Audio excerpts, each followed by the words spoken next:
पहलगाम के दहशतगर्दों को प्रधानमंत्री मोदी की सीधी चेतावनी। कहा, आतंकियों की बची कुची जमीन मिट्टी में मिला देंगे, भारत की आत्मा पर चोट करने वालों को ढूंढ कर मारेंगे। प्रधानमंत्री बोले, हमले की साजिश करने वालों को उनकी कल्पना से भी बड़ी सजा मिलेगी, आतंकी आकाओं की कमर तोड़कर रहेंगे।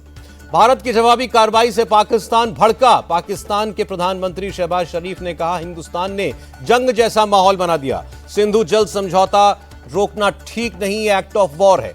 शहबाज शरीफ ने भारत को गीदड़ भभकी दी। कहा, अगर हिंदुस्तान पानी रोकेगा तो ठीक नहीं होगा, हम बातचीत से मसला सुलझाना चाहते हैं। 2 मई को पाकिस्तान में एक बड़ी बैठक। जवाबी कार्रवाई के डर से पाकिस्तान ने भारत के लिए अपना एयर स्पेस बंद किया। नेशनल सिक्योरिटी कमेटी की बैठक में वाघा बॉर्डर को भी बंद करने का फैसला लिया। एनएससी की बैठक के बाद प्रेस कॉन्फ्रेंस करके पाकिस्तान ने शिमला समझौता रद्द करने की धमकी दी। सार्क वीजा रद्द किए। 48 घंटे के अंदर भारतीयों को वापस लौटने का अल्टीमेटम दिया। पाकिस्तान में भारत के सिर्फ 30 राजनयिक ही रहेंगे, बाकी राजनयिकों को 30 अप्रैल तक भारत आना होगा। भारत से सभी तरह का व्यापार भी रोका। पाकिस्तान ने भारत को चेतावनी दी। कहा, वो जैसा करेगा हम भी वैसा ही करेंगे, हम पर हमला हुआ तो बुरा हश्र होगा। पाकिस्तान के विदेश मंत्री इशाक डार ने न्यूक्लियर हमले की धमकी दी। कहा, भारत अगर मिसाइल छोड़ता है तो हम भी छोड़ेंगे। पाकिस्तान के रक्षा मंत्री ख्वाजा आसिफ ने भी भारत को चेतावनी दी। कहा, हम पर अटैक हुआ तो भारत के लोग भी महफूज नहीं रहेंगे। पाकिस्तान के पूर्व सैनिक आदिल राजा का बड़ा दावा, पहलगाम आतंकी हमला पाकिस्तान आर्मी चीफ ने करवाया। पुलवामा हमले के वक्त भी आईएसआई का डीजी था आसिम। भारत के सख्त रुख से पाकिस्तान की आर्मी ने एलओसी पर जवानों की संख्या बढ़ाई। जवानों को बंकर के अंदर रहकर निगरानी के निर्देश दिए। सियालकोट डिवीजन को अलर्ट किया। पहले से जारी मेडिकल वीजा सिर्फ 29 अप्रैल तक मान्य। पाकिस्तान गए भारतीयों को भी तुरंत वापस लौटने की अपील। पाकिस्तान पर कूटनीतिक दबाव की भी तैयारी में भारत। विदेश मंत्रालय ने चीन, कनाडा समेत G20 देशों के राजदूतों को बुलाया। पहलगाम हमले की डिटेल जानकारी दी। विदेश मंत्री एस जयशंकर के साथ राष्ट्रपति द्रौपदी मुर्मू से मिले गृह मंत्री। पहलगाम हमले और उसके बाद के ऑपरेशन पर अपडेट दिया। कल सुबह श्रीनगर जाएंगे army chief general Rupendra Dwivedi. High level security बैठक करेंगे। पहलगाम में हमले वाली जगह जाएंगे। सामने आई पहलगाम हमले की सबसे भयावह तस्वीर। फोटो में घुटने के बल बैठे दिखे पर्यटक। सर झुकवाने के बाद आतंकवादियों ने सैलानियों को गोली मारी। पहलगाम के आतंकियों की तलाश के लिए सेना का ऑपरेशन जारी। आतंकवादियों की खबर देने वालों को 20 लाख रुपए का इनाम का ऐलान। जम्मू कश्मीर में सेना का ऑपरेशन ऑल आउट तेज। उधमपुर में चल रहे एनकाउंटर में सेना का एक जवान शहीद। नाले में छुपे 3 आतंकवादियों की तलाश। कुलगाम में सेना ने टीआरएफ के 2 आतंकियों को घेरा। पाकिस्तानी रेंजर्स ने एक बीएसएफ जवान को पकड़ा। जवान को वापस लाने के लिए पाकिस्तानी रेंजर्स के साथ बीएसएफ की फ्लैग मीटिंग। गलती से बॉर्डर क्रॉस कर गया था बीएसएफ जवान। राजस्थान से सटी भारत पाक सीमा पर अलर्ट। जैसलमेर में बीएसएफ जवानों के साथ वायुसेना और पुलिस भी हाई अलर्ट पर। पहलगाम हमले को लेकर केंद्र सरकार की सर्वदलीय बैठक। मारे गए लोगों की याद में 2 मिनट का मौन रखा गया। केंद्रीय मंत्री किरण रिजिजू बोले, बैठक में सीसीएस के एक्शन की जानकारी दी गई। कहा गया, किसी आतंकी को बख्शा नहीं जाएगा। बैठक के बाद राहुल गांधी बोले, सभी दलों ने एक सुर में आतंकी हमले की निंदा की। सरकार के हर एक्शन को विपक्ष का समर्थन। मल्लिकार्जुन खड़गे ने कहा, विपक्ष ने कश्मीर में शांति बहाल करने की बात की। सरकार ने सभी जरूरी कार्रवाई का भरोसा दिया। आतंकी हमले के बाद पहलगाम और अनंतनाग में सुरक्षा बल अलर्ट। आधुनिक हथियारों से लैस जवान चला रहे हैं सर्च ऑपरेशन। हमले में जान गंवाने वाले इंदौर के सुशील नथानियल के बेटे का बड़ा बयान। कहा, गोली मारने के बाद आतंकवादी सेल्फी ले रहे थे। पहलगाम हमले में मारे गए पर्यटकों को अंतिम विदाई। कानपुर में शुभम द्विवेदी के परिवार से मिले सीएम योगी। सीएम योगी आदित्यनाथ बोले, धर्म पूछकर आतंकवादियों ने हमला किया, ऐसा हमला सभ्य समाज को स्वीकार नहीं। आतंकवाद के प्रति सरकार की जीरो टॉलरेंस की नीति। पुणे में आतंकी हमले में मारे गए संतोष जगदाले को शरद पवार ने श्रद्धांजलि दी। परिवार के प्रति सांत्वना जताई। नीरज उधवानी को राजस्थान के मुख्यमंत्री ने श्रद्धांजलि दी। परिवार से मिलकर ढांढस बंधाया। कहा, आतंकवादियों पर सख्त कार्रवाई होगी। आतंकी हमले में मारे गए सैयद आदिल के परिवार से मिली पीडीपी नेता इल्तिजा मुफ्ती। परिवार को मदद का भरोसा दिया। श्रीनगर में भी हुई सर्वदलीय बैठक। उमर अब्दुल्ला का बयान, आतंकवादियों के खिलाफ कड़ी कार्रवाई के लिए प्रतिबद्ध हैं। आतंक के खिलाफ केंद्र को पूरा समर्थन है। जम्मू कश्मीर में भी पहलगाम आतंकी हमले का विरोध हुआ। अनंतनाग में डिग्री कॉलेज की छात्राएं सड़कों पर उतरी। जम्मू कश्मीर के डिप्टी सीएम सुरेंद्र कुमार चौधरी बोले, सड़कों पर उतरे कश्मीरियों ने दिखाया कि कश्मीर कभी भी आतंकवाद के साथ नहीं है। डीएपी पार्टी अध्यक्ष गुलाम नबी आजाद का बयान, आतंकवाद के खिलाफ एकजुट है जेएनके गिरोह। पहलगाम हमले पर भड़के असदुद्दीन ओवैसी। कहा, आतंकवादियों ने जानवरों से भी ज्यादा गिरी हरकत की। नाम और धर्म पूछकर निर्दोषों को मारा।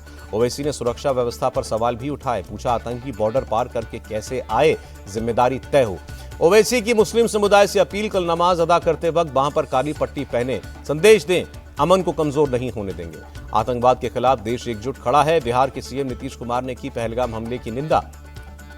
दिल्ली में कांग्रेस कार्य समिति की बैठक में पहलगाम हमले को लेकर प्रस्ताव पास। हमले को पाकिस्तान की सोची समझी साजिश बताया। सुरक्षा में चूक की गहराई से जांच होने की मांग की। सीडब्ल्यूसी की बैठक में अमरनाथ यात्रा का मुद्दा भी उठा। यात्रा को लेकर सुरक्षा के मजबूत इंतजाम की मांग। पार्टी ने 25 अप्रैल को देशव्यापी कैंडल मार्च का ऐलान किया।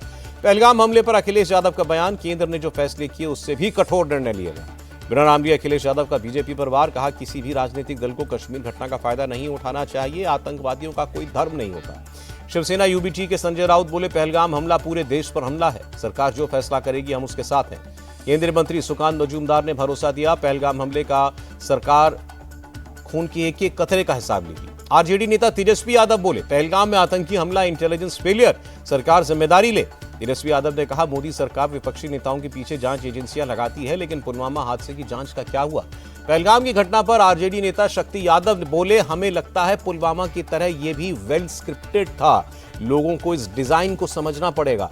शक्ति यादव ने प्रधानमंत्री पर बोलते हुए कहा, पूरा देश पीड़ा में है और प्रधानमंत्री राजनीतिक बयानबाजी कर रहे हैं। शक्ति यादव के बयान पर जेडीयू का पलटवार। नीरज कुमार बोले, आरजेडी को देश के स्वाभिमान से कोई लेना देना नहीं है। नीरज कुमार बोले, प्रधानमंत्री मोदी ने स्पष्ट कर दिया है, पहलगाम हमले के आतंकवादियों को कड़ी सजा मिलेगी। पहलगाम आतंकी हमले को लेकर देश भर में गुस्सा। भोपाल में लोगों ने आतंक का पुतला जलाया। अजमेर दरगाह के चिश्ती का बयान, पाकिस्तान को उसके किए की सजा मिले, पूरा देश सरकार और सेना के साथ है। पहलगाम हमले के बाद श्रीनगर में सर्वदलीय बैठक। शेर कश्मीर इंटरनेशनल कॉन्फ्रेंस सेंटर में मीटिंग हुई।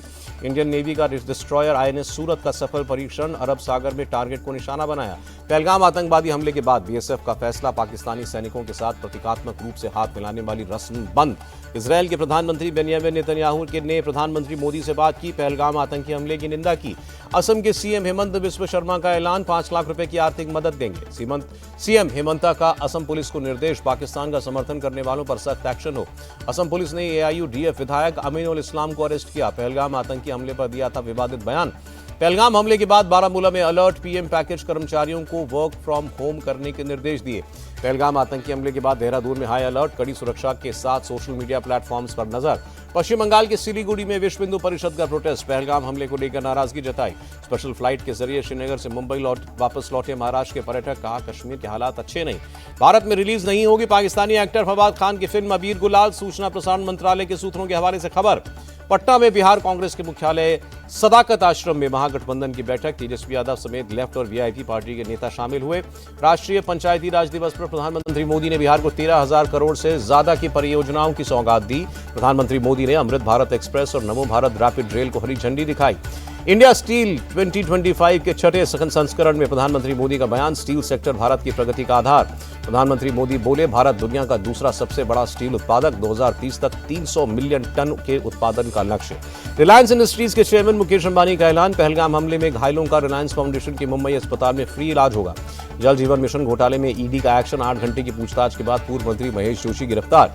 महेश जोशी ने खुद को बताया बेकसूर, कहा मैंने कोई फ्रॉड नहीं किया, किसी से कोई पैसा नहीं लिया।